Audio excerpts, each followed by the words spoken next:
Hi மக்களே. நான் ஒரு 2-3 நாளாக பார்த்தீங்கன்னா ஒரே விஷயத்த கண்டினியூவாக நம்மளோட இன்ஸ்டா அப்புறம் நம்மளோட யூடியூப் எல்லாத்தையுமே பார்த்துட்டு இருக்கேன். அது என்ன அப்படின்னா, பிபி பாரு கமருதீனோட இஷ்யூ.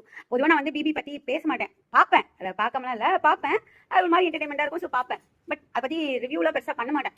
நம்ம அந்த அளவுக்குலாம் அதில் இதுவில் ரிவ்யூ பண்ணுற அளவுக்குலாம். பட் இது எனக்கு என்னன்னா, அதை நம்ம பார்க்கணுன்ற ஒரே காரணத்தினால அதை பற்றி நான் பேசிட்டேன். இந்த பாரு கமருதீனை வந்து ரெட் கார்டு கொடுத்து அனுப்பிட்டாங்க, முடிஞ்சிச்சு. எஸ், கண்டிப்பாக உங்களுக்கு ரெட் கார்டு கொடுத்தது வந்து ஃபேர் கேம் தான். ஏன்னா அவங்க பண்ணது வந்து ரெட் கார்டு வாங்க வேண்டிய விஷயம் தான். சரி, அவங்க பண்ணதுக்கான ரெட் கார்டு வாங்கிட்டாங்க. ஆனா அவங்க பண்ணதுக்கு தான் அவங்க ரெட் கார்டு கொடுத்தாங்க அப்படின்னா, இந்த சீசன்ல BB9ல ஸ்டார்டிங்ல இருந்து நிறைய பேர் கொடுத்துருக்கணும். ஏன்னா இந்த மாதிரி ஹாஷா இவங்க தான் நடந்துட்டாங்களா அப்படின்னு கேட்டா இவங்க மட்டும் கிடையாது. ஃப்ரம் த பிகினிங் ஈவன் பாருக்கே பாத்தீங்கன்னா கண்ணெல்லாம் வந்து ஒரு மாதிரி பண்ணி வச்சிருந்தாங்க. அது ஆக்சிடென்ட், இது வாண்டடா பண்ணது அப்படின்னு சொல்லாதீங்க. அதுவுமே வாண்டடா பண்ணதுன்னு சபரியே வந்து ஸ்டேட்மெண்ட் கொடுத்துருக்காப்பல. பிகினிங்ல விஜேஎஸ் வந்து கேட்கும்போது சபரியுமே சொல்லியிருந்தாங்க ஆமா நான் வின் பண்ணேன் சாரி அப்படின்னு சொல்லிட்டு. ஸோ அவங்களோட சாரி அக்செப்டன்ஸ்னா இவங்க சாரி அக்செப்டன்ஸா இருக்கணும். But okay fine, red card கொடுத்தாங்க அனுப்பினாங்க. எனக்கு இதுல என்ன ஒரே ஒரு விஷயம்னா, சாண்ட்ராவை பர்சனலா எனக்கு பிடிக்கும் ஆஸ் அ மதரா.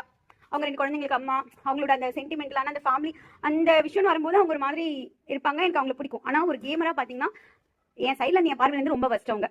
பிகாஸ் இந்த இன்சிடென்ட் நடக்கும்போது அவங்களுமே வந்து கமருதீனுக்கும் பார்வதிக்கும் ஈக்குவலா அவங்களுமே வந்து டேக்கிள் பண்ணாங்க, எல்லாமே பண்ணாங்க. ஃபைனலாக அவங்க புஷ் பண்ணல, இவங்க கீழே விழுந்துட்டாங்க. ஆனால் விழுந்ததும் ஃபிக்ஸ் வருது.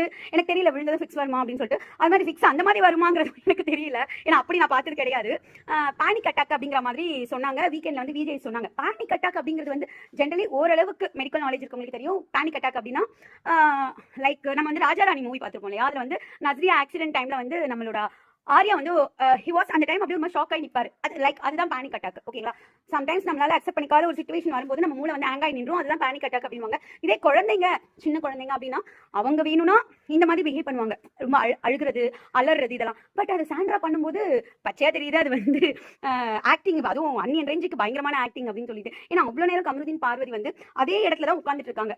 வீக்கெண்ட்ல அவங்க கூட தான் உட்காந்துருக்காங்க. அப்பெல்லாம் அவங்கள பார்த்து அவங்களுக்கு பேனிக் அட்டாக் வரல. பட் வந்து அவங்க வந்து ஒரு சாரி கேட்க போகும்போது அவங்களுக்கு வந்து ஒரு ஷுவர் சடனி ஒன்று அவங்க அப்படியே ஷுவரிங் ஆகுறாங்க, அப்படியே கத்துறாங்க. ஸோ இதெல்லாம் தெரியல. நீங்க வந்து கமருதீனுக்கும் பாருக்கும் சப்போர்ட் பண்ணீங்களா கேட்டால் கண்டிப்பா இல்லை. அவங்க பண்ணதுக்கு அவங்களுக்கு ரெட் கார்டு கிடைச்சிருக்கு. உழைப்பு போச்சு, இவ்வளவு நாளுக்கான சேலரி இல்லை, இதுக்கப்புறம் கொஞ்சம் ஸ்ட்ரகிள் ஃபேஸ் பண்ண வேண்டியிருக்கும். ஆனால் இப்போ சோஷியல் மீடியாவில் நிறைய பேர் வந்து இவங்க 2 பேரும் எவ்வளவு பிளேம் பண்ணி பேசுறாங்க. அதுக்கு ஆப்போசிட்டா பாரு was right from the beginning. இந்த சீசன் 9 வந்து அவங்களோட கான்ட்ரவர்சியில தான் ஓடிச்சுங்கிற மாதிரி நிறைய பேர் சொல்லிட்டு இருக்கீங்க. ஏன் இவ்வளவு நாள் அது தெரியலையா? இப்ப வந்துதான் வந்து வெளியே போனதுக்கு அப்புறமா வந்து இதெல்லாம் எல்லாரும் சொல்றாங்க. ஸோ எனக்கு இது வந்து உங்களோட என் பார்வையில இது இப்படி அப்படிங்கிற மாதிரி தெரிஞ்சது. ஏன்னா உள்ள இருக்க எல்லாருமே நல்லவங்களா கேட்டீங்கன்னா எனக்கு தெரியல. ஈவன் தோ திவ்யாவா இருக்கட்டும், விக்ரமா இருக்கட்டும், அரோராவா இருக்கட்டும், இங்க எல்லாருமே வந்து ஒருத்தர் பின்னால் ஒருத்தர் பேசுறது, நிறைய நெகட்டிவிட்டி மற்றவங்களுக்கு கிரியேட் பண்றது, இதெல்லாம் ஃப்ரம் த பிகினிங் அவங்க பண்ணிட்டு தான் இருக்காங்க. ஸோ எல்லாருமே நல்லவங்களா கேட்டீங்கன்னா இல்ல, 1-2 பேர் தான் எனக்கு தெரிஞ்சு அவங்க கொஞ்சம் ஜென்யூனா இருக்கிறவங்க. ஸோ பார்க்கலாம்.